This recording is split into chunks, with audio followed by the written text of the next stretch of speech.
Hello बच्चों, स्वागत है आपका विस्फोट लर्निंग एकेडमी के इस नए वीडियो में। तो बच्चों, आज के इस वीडियो में हम आपकी कक्षा 11वीं भौतिकी के अध्याय 3 के आज एक टॉपिक जो कि है ग्राफीय विधि से गति के तीनों समीकरणों का निगमन करना, उस टॉपिक को एकदम सहज, सरल और आसान भाषा में विद कंसेप्ट सारे टॉपिक्स को हम समझेंगे। तो आइए बिना देर के वीडियो को शुरू करते हैं। तो देखिए, ग्राफीय विधि से गति के समीकरणों का हमें निगमन करना है, जिसके लिए हम वेग समय ग्राफ को काम में लेने वाले हैं। यहाँ पे किस ग्राफ को काम में लेने वाले हैं? वेग समय ग्राफ को। और हम जानते हैं कि वेग समय ग्राफ जो आपका होता है उसमें क्या क्या प्रदर्शित किया जाता है।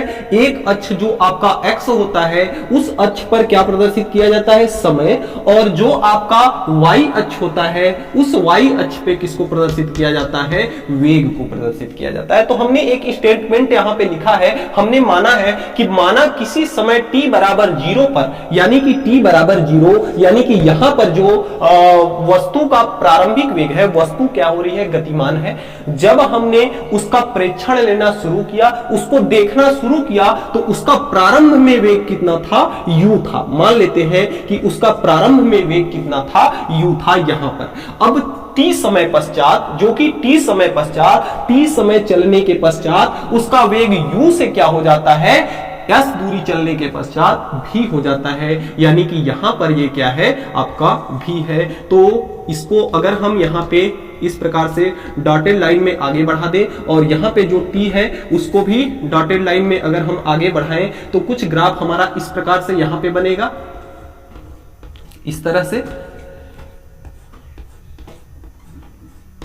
तो इस तरह से हमारा ग्राफ बनेगा। अब अगर हम u को, यहां पे जो u है उसको इस तरह से मिला दें और इसको हम यहां पर इसके समांतर एक रेखा खींच दें, इसके समांतर एक रेखा खींच दें, यह कितने समय में हुआ? t समय में। और यहां से यहां तक की जो दूरी है, यहां से यहां तक की जो दूरी है वह कितना है? u है। और यहां से जो यहां तक की दूरी है, यहां से यहां तक की दूरी वह कितना है? v है। यानी कि ये वाली बड़ी वाली दूरी कितनी है? v है। और ये छोटी वाली दूरी कितनी है? u है। और यहां से यहां तक जाने में जो समय लगा, t समय लगा, और यहां से यहां तक जाने में s दूरी चलना पड़ता है, और उसका त्वरण कितना है? a है। ये चीज हमें कंडीशन दिया हुआ है। अब इस ग्राफ की सहायता से हम क्या ज्ञात करेंगे? हम ज्ञात करेंगे गति के तीनों समीकरण। अब देखिए, हमने आपको बताया था ये कौन सा ग्राफ है? वेग समय ग्राफ है। वेग समय ग्राफ है। और वेग समय ग्राफ की जो स्लोप होती है, जो यहाँ पे थीटा होता है, वह किसको प्रदर्शित करता है? वह त्वरण को प्रदर्शित करता है। किसको प्रदर्शित करता है? त्वरण को। तो यहाँ पे ये जो थीटा है, यानी कि इसका जो स्लोप है वह tan थीटा किसको प्रदर्शित करेगा? त्वरण को प्रदर्शित करेगा। जो tan थीटा होगा, यानी इस ग्राफ का जो स्लोप होगा वह त्वरण को प्रदर्शित करेगा। हमने बताया था आपको कि ये समय और थीटा का जो संबंध होता है, थीटा ये जिस हिसाब से बदलता है उस हिसाब से आपका त्वरण बदलता है। थीटा का मान बढ़ेगा तो त्वरण का मान बढ़ेगा, थीटा का मान घटेगा तो त्वरण का मान घटेगा। अब यहां से अगर इसको tan थीटा ले ले, तो यह एक कितने का कोण बन रहा है? 90 डिग्री, यानी समकोण त्रिभुज बन रहा है। और किसी भी थीटा के जस्ट सामने का ये क्या कहलाता है? लंब कहलाता है। और जिस पर ये टिका होता है थीटा, वह आधार होता है। और 90 डिग्री के ठीक सामने वाली भुजा कर्ण होती है। तो अगर tan थीटा की बात करें तो tan थीटा बराबर होता है लंब बटे आधार। लंब बटे क्या होता है? आधार। अब लंब हमारा देखिए ये वाला है, लंब क्या है? ये वाला है। आधार क्या है? ये है। तो आधार तो हम जानते हैं कि यहां से लेके यहां तक अगर t है तो यह भी क्या होगा? t होगा। लेकिन अगर लंब की बात करें तो यहां से यहां तक पूरी दूरी क्या है? v है। और यहां से यहां तक u है। अब इस पूरी दूरी में से इतने को हटा दिया जाएगा तो इतना ही तो आपका बचेगा। पूरी दूरी कितनी है? v है। और इतनी दूरी कितनी है? u है। तो इसमें से v में से अगर u को हम माइनस कर दें, v में से अगर u को, इस पूरी दूरी में से इतने को अगर हटा दें, तो इतना ही तो बचेगा हमारा। तो v माइनस u हो जाएगा। तो यहां से त्वरण को हम किससे प्रदर्शित करते हैं? a से प्रदर्शित करते हैं। लंब आपका क्या है? v माइनस u है। लंब आपका क्या है? अगर इसको, चलिए ठीक है, नाम अगर मैं नामकरण कर दूंगा ABCD तो आपको ज्यादा कंफ्यूजन हो जाएगा, तो इसलिए मैं नामकरण अभी नहीं कर रहा हूं। यहाँ पे सीधा सीधा आप ये समझ लीजिए कि ये लंब है और ये क्या है? आधार है। तो लंब का मान कितना है? v माइनस यू है। तो ये आपका हो जाएगा v माइनस यू बटे आधार कितना है, t है, तो ये क्या हो जाएगा आपका t हो जाएगा। अब इसके नीचे अगर एक मानकर इसकी गुणा इसके साथ, इसकी गुणा इसके साथ, इसे हम तिर्यक गुणा कहते हैं, तो कराएंगे तो a का गुणा जब t के साथ होगा तो ये आपका हो जाएगा at, और 1 का गुणा इनके साथ होगा तो इनके मान में कोई भी परिवर्तन नहीं होगा। अब u को अगर हम क्या करते हैं, u को इधर भेज दें तो ये u इधर आएगा तो माइनस का है प्लस का हो जाएगा, प्लस कितना हो जाएगा at और बराबर कितना हो जाएगा v, तो यहां से हम लिख सकते हैं v बराबर u प्लस at। यही गति का क्या है, पहला समीकरण, प्रथम समीकरण इसका गति का। तो गति का प्रथम समीकरण आपका आ गया v बराबर u प्लस at। तो इस प्रकार से हम गति के प्रथम समीकरण को सिद्ध कर सकते हैं, प्रथम समीकरण। तो गति के प्रथम समीकरण को इस तरह से हम आसानी पूर्वक सिद्ध कर सकते हैं। आप एक इसका स्क्रीनशॉट लीजिए, फिर हम आगे चलते हैं गति के दूसरे समीकरण को सिद्ध करते हैं। अब देखिए गति का जो दूसरा समीकरण होता है, हमने आपको एक बार बताया है कि गति का जो दूसरा समीकरण होता है वह यस बराबर होता है ut प्लस हाफ at का स्क्वायर। यह आपका होता है गति का दूसरा समीकरण। तो आइए देखते हैं s यहाँ पे क्या है, दूरी है, s क्या है, दूरी है। और हमने इसके पहले वाली वीडियो में बताया था कि दूरी अगर निकालना हो तो हम क्या करते हैं कि जो हमारे पास वेग समय ग्राफ होता है, इसका जो क्षेत्रफल होता है वह हमें किसको प्रदर्शित करता है, दूरी को प्रदर्शित करता है। तो यहां से अगर दूरी बराबर हम लिखें तो दूरी बराबर आपका क्या हो जाएगा। अब इसको तो हमें नामकरण करना ही होगा। नाम अगर इसका कर दें तो ये आपका है, मान लेते हैं कि यहाँ पे a है, ये b है, ये c है, और ये क्या है, d है, और ये आपका क्या है, o है। तो यानी कि दूरी बराबर हमारा क्या हो जाएगा, a b c d o का क्षेत्रफल। समलंब त्रिभुज आपका हो जाएगा, समलंब त्रिभुज a b c d o का क्षेत्रफल। और इसका क्षेत्रफल देखिए दो प्रकार से निकाला जा सकता है। एक तो हम समलंब त्रिभुज का क्षेत्रफल निकाल दें, और दूसरा चाहे तो इसमें दो आकृतियां हैं, एक आपका त्रिभुज है और एक आपका आयत है। तो यहाँ पे दूरी बराबर हम एक प्रकार से इसका क्षेत्रफल ऐसे ज्ञात कर सकते हैं कि त्रिभुज ABC का क्षेत्रफल, त्रिभुज ABC का क्षेत्रफल प्लस आयत आपका क्या है, ACDO।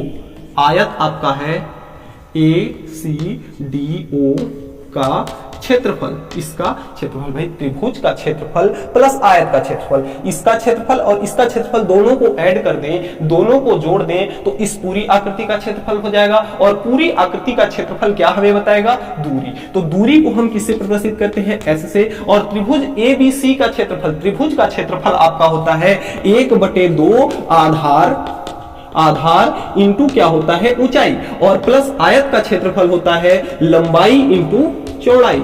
आयत का क्षेत्रफल क्या होता है, लंबाई इंटू चौड़ाई। पे अगर हम s का मान याद करें तो ये आपका है 1/2 इंटू आधार। इस त्रिभुज का आधार कितना है, t है, तो आधार के जगह पे t रख लेते हैं। अब बात करते हैं ऊंचाई की। तो उस त्रिभुज की ऊंचाई कितनी है, इस त्रिभुज की ऊंचाई आपकी ये वाली है। अब यहां से देखिए, यहां से इस ऊंचाई को ज्ञात करने के लिए ये पूरी ऊंचाई आपकी कितनी है, ये पूरी वाली ऊंचाई आपकी v है। पूरी ऊंचाई कितनी है, v है। और v बराबर हम जानते हैं गति का प्लस कितना होता है, at। v बराबर u प्लस कितना होता है, at। तो v, इस v के बराबर क्या हम लिख सकते हैं, u plus at।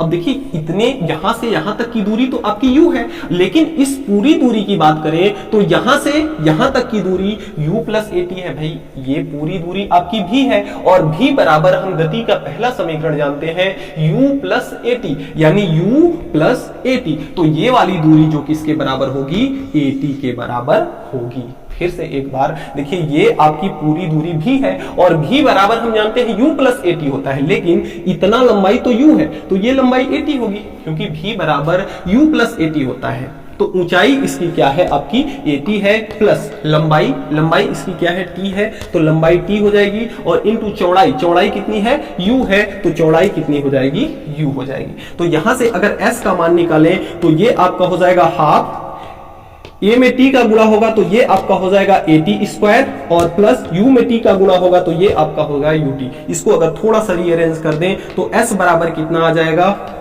ut plus 1/2 AT का स्क्वायर। और यही हमारा क्या है, गति का दूसरा समीकरण। यही हमारा क्या है, गति का दूसरा समीकरण। तो इस प्रकार से हम गति के दूसरे समीकरण को समझ सकते हैं। थोड़ा सा यहाँ पे आपको कंफ्यूजन वाला टॉपिक ये है कि आपका क्या है, यहां से यहां तक की लंबाई भी है और भी बराबर हम जानते हैं u प्लस AT होता है। तो यानी इसी लंबाई को हम u प्लस AT कह सकते हैं। और इतना अगर u है, टोटल लंबाई u प्लस AT है और इतना u है, तो ये वाली लंबाई किसके बराबर होगी, AT के बराबर होगी। सिंपल सा बात है। तो इस तरह से ये लंबाई क्या हो जाएगी, आपकी AT हो जाएगी। तो ऊंचाई की जगह पे AT रख देंगे, गुणा भाग कर देंगे, तो हमारा गति का दूसरा समीकरण सिद्ध हो जाएगा।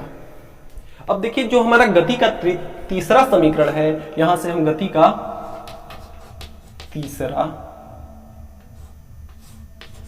समीकरण, गति का तीसरा समीकरण यहां से हम सिद्ध करेंगे। तो गति का तीसरा समीकरण जो होता है वह होता है v स्क्वायर बराबर u स्क्वायर प्लस 2as। इसमें भी आपका s आता है, इसमें भी क्या आता है, आपका s आता है। तो आइए देखते हैं s क्या है, दूरी है। और हम जानते हैं कि कभी भी दूरी अगर हमें ज्ञात करना हो तो वेग समय ग्राफ में, वेग समय ग्राफ का जो क्षेत्रफल है वह क्षेत्रफल क्या कहलाता है, दूरी को दर्शाता है। तो दूरी बराबर हम क्या लिख सकते हैं, ABCD का क्षेत्रफल। तो ABCDO का क्षेत्रफल। और यह एक समलंब चतुर्भुज है। देखिए गति के दूसरे समीकरण में जो हमने देखा था उसमें हमने इसके और इसके क्षेत्रफल को अलग अलग निकाल करके दोनों को ऐड कर दिया था, लेकिन यहां पे हम डायरेक्ट समलंब त्रिभुज का क्षेत्रफल निकालेंगे। तो यहां से यह दूरी किसके बराबर हो जाएगी,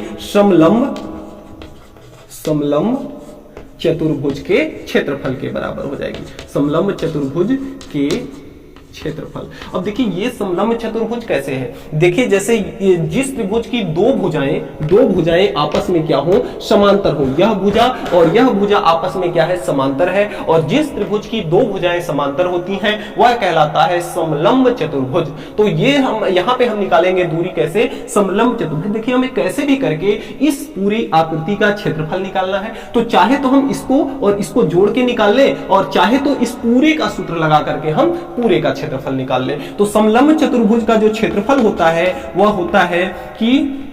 होता है समांतर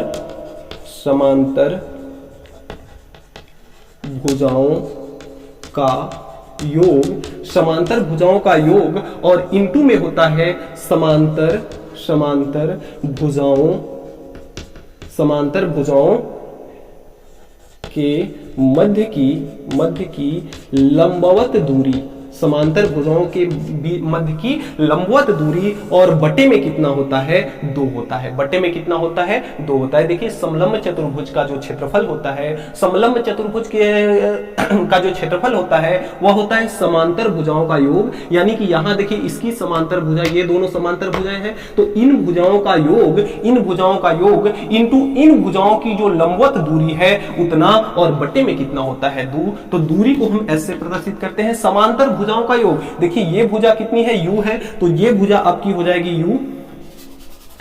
ये भुजा आपकी कितनी है, बड़ी वाली भुजा है v, तो ये भुजा आपकी हो जाएगी v। और छोटी वाली भुजा कितनी है, u, तो इन दोनों का योग v प्लस कितना हो जाएगा, u। और साथ में इनटू है समांतर भुजाओं के मध्य की लंबवत दूरी, तो इनके भुजाओं के मध्य की लंबवत दूरी कितनी है, t है। और बटे में कितना हो जाएगा, आपका 2 हो जाएगा। अब देखिए इस t की अगर हम बात करें तो अगर हम समीकरण 1 से अगर गति के पहले समीकरण को लें तो वह होता है v बराबर u प्लस AT।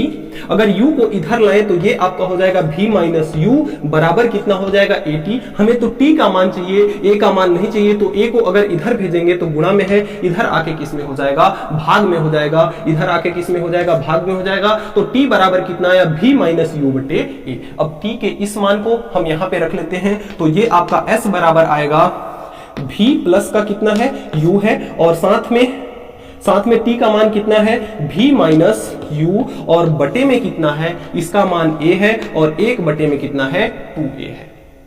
ठीक है। अब मैं इसमें से किधर मिटा दूं, इसको मैं रफ करता हूं, फिर आगे मैं आपको बता रहा। तो अब देखिए इसको आइए ऊपर करते हैं, यहाँ पे करते हैं ऊपर में। तो 2a गुणा भाग में है, इस साइड में इसके पास आएगा तो गुणा में हो जाएगा, भाग में है, बॉर्डर के इस पार आएगा तो गुणा में हो जाएगा। तो यहां आपका हो जाएगा 2a इंटू एस, 2a और इंटू में s बराबर, यहां देखिए v प्लस यू और v माइनस यू। तो हम एक सूत्र जानते हैं कि आपका a square minus b square बराबर होता है एक ब्रैकेट में a प्लस b, दूसरे ब्रैकेट में a माइनस b। तो एक ब्रैकेट में v प्लस यू, दूसरे ब्रैकेट में v माइनस यू। तो इसको a plus b, a minus b को हम लिख सकते हैं a square minus b square. तो इसको भी हम क्या लिख सकते हैं, इसको हम लिख सकते हैं v स्क्वायर माइनस u का square, v square minus u का स्क्वायर। अब u स्क्वायर को अगर हम इधर भेज दें तो यहां पे आपका है 2as, u स्क्वायर माइनस का है, आके इधर प्लस का हो जाएगा, बराबर कितना हो जाएगा v का स्क्वायर। थोड़ा सा इसको रीअरेंज कर लें तो v स्क्वायर बराबर आपका हो जाएगा u स्क्वायर प्लस का 2as। यही आपका गति का तृतीय समीकरण है, तृतीय समीकरण। तो इस प्रकार से गति के तीसरे समीकरण को हम सिद्ध कर सकते हैं ग्राफी विधि द्वारा, वेग समय ग्राफ के द्वारा हम गति के तीनों समीकरणों को इस तरह से सिद्ध कर सकते हैं। तो प्यारे बच्चों, आज के वीडियो में इतना ही। हमें उम्मीद है कि आज हमने जो भी पढ़ा आपको अच्छे से समझ में आया होगा। फिर भी कहीं पे किसी भी प्रकार का कोई डाउट है तो आप नीचे कमेंट बॉक्स में कमेंट करके हमें जरूर बताएंगे। और अभी तक आप हमारे चैनल पर नए हैं, मेरा पढ़ाया हुआ अगर आपको समझ में आता है तो चैनल को सब्सक्राइब करके बेल आइकन को प्रेस जरूर कर लीजिएगा, ताकि मेरी अगली आने वाली वीडियो की नोटिफिकेशन सबसे पहले आप तक पहुंच सके। तो मिलते हैं नेक्स्ट वीडियो में नेक्स्ट टॉपिक के साथ नेक्स्ट डे। तब तक के लिए गुड बाय।